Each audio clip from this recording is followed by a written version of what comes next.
Okay. What else we got? Let me see. Y'all want to do sports? Y'all want to get into sports real quick? Quick Lamar Jackson update, man. I don't know about these contract negotiations, man. Like, number one, I don't see them coming to an agreement, like between Lamar and the Baltimore Ravens. This is why, like, it's such a catch-22, rocking a hard place type of situation. Like,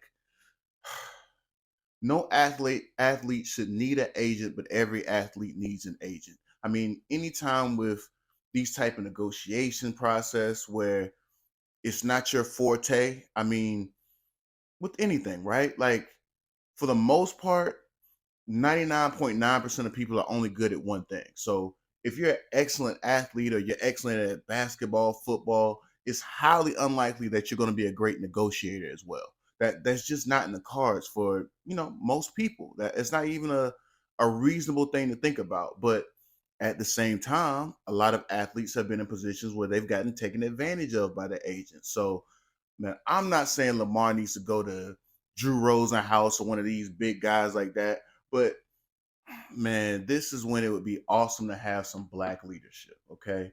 Like, this is when I really look out at the landscape and see that there's no black leadership in place. Because at the end of the day, there at least should be somebody to scoop up Lamar and say, hey, man, let me handle this for you. Let me do the talks. Let me do the negotiation. Because anytime that you're going in between two parties, man, like, it's better to have that person that can buffer some of the talk, right?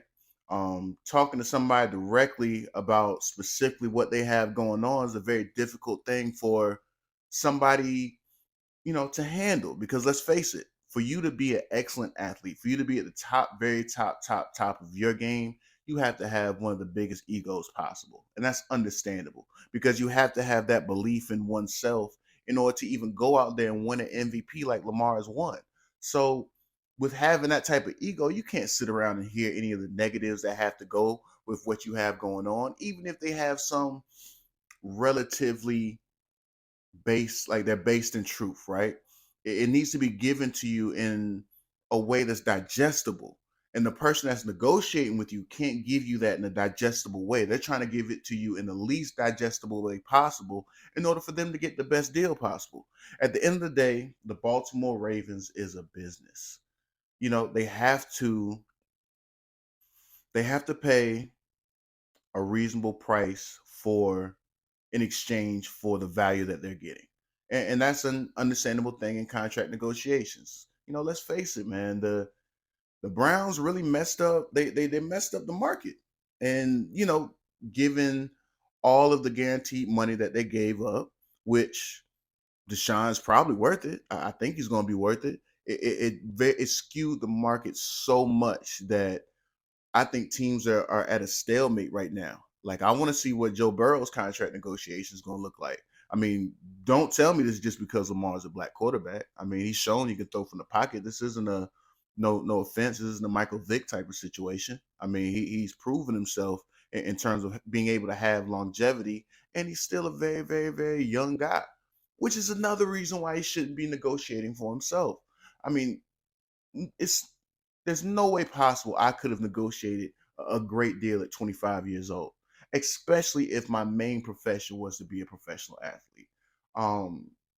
This is also why LeBron's situation was so special.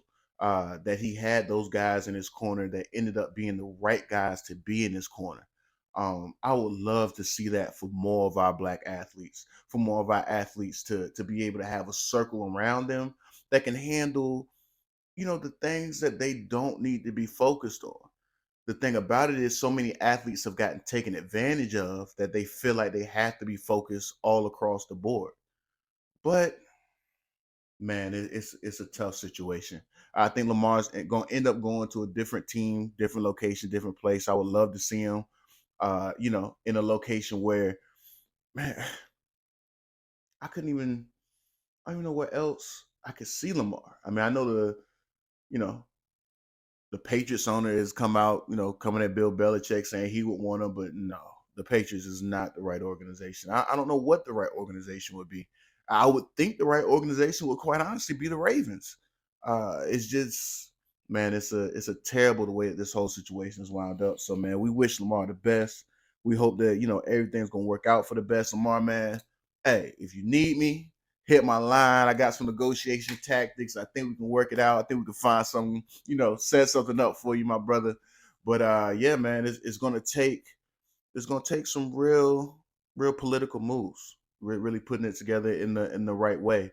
And quite honestly, it could still work with the Ravens if there was the right intermediary piece to get both sides into the right place that they need to be. They say that they're $100 million away, but I'm thinking that's over the length of time, length of contract. I mean, when I was negotiating in the car business, we had a beautiful saying meet me in the middle.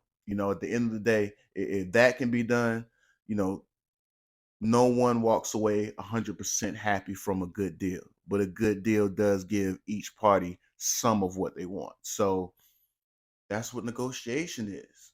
So hey man, Lamar, like I said, hit me, call my phone. What else we got in sports, guys?